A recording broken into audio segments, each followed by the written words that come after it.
Napping is an art and a science.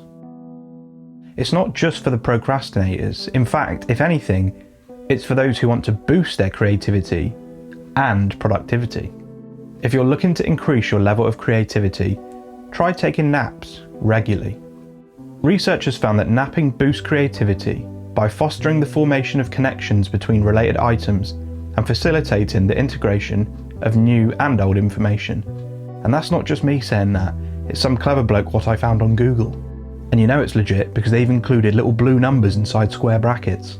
Researchers from MIT and Harvard Medical School found that the mind is particularly fertile during sleep onset, the earliest stage of slumber where a person drifts between being asleep and awake.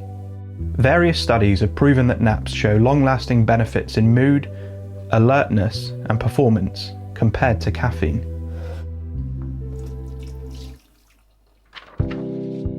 When looking at the two, caffeine helps with your wakefulness, your attention and your focus, whereas napping helps with your cognitive performance, memory development and can improve your mood. Many studies agree that napping is actually better than caffeine in helping you to feel more alert, productive and creative. But how about combining the two? Forget about just your cappuccino and try a nappuccino instead. I'm so sorry. Drink a coffee, then take a 20-minute nap. The caffeine should kick in when you wake up, giving you an extra boost. Naturally, if this video is going to be in any way successful, I'm going to have to give it a go.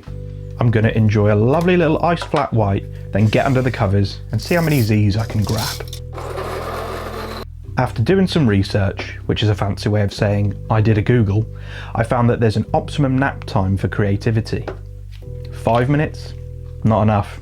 Not going to get you where you need to be. 60 minutes plus? Too much. This is when REM sleep begins, and you may wake up feeling groggy and restless, though some sources did claim that this was the best time for dreaming up creative ideas. 15 to 30 minutes? Perfect. And since it takes anywhere from 5 to 30 minutes for caffeine to kick in, I'm going to go with a 20-minute nap.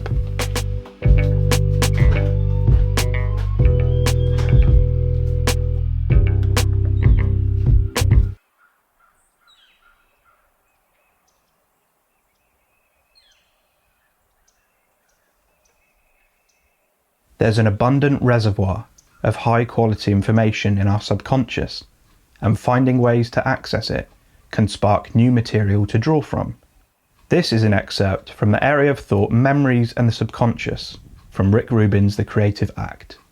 He goes on to say, "There's great wisdom in transitional realms between wakefulness and sleep.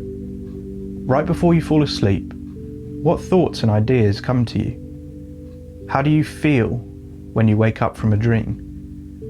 Keeping a dream journal might be of use.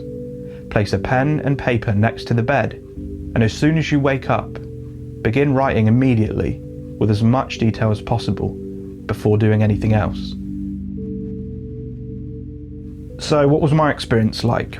Well, I think I may have slightly mistimed the caffeine because by the time that I got ready for my nap, it'd probably been about 10 to 15 minutes since I'd finished the coffee. So I think the caffeine probably started to kick in when I started the nap, which meant that I didn't feel particularly restful.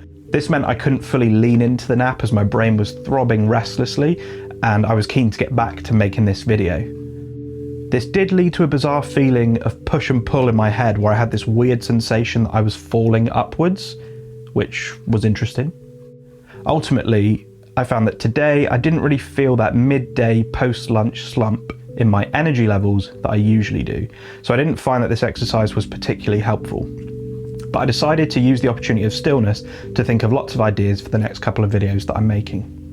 So to sum up, napping is possibly much more productive than it outwardly appears. Studies do suggest though that the body may need to get used to napping at a regular time each day in order to make the most of the benefits that napping can have on your brain power and your creativity. So perhaps the next time you reach for that coffee to combat your sleepiness, what you should really do is give up the fight to stay awake and hit the pillow. You may even find that in doing so, you dream up the ideas that you need to get you through the rest of the day.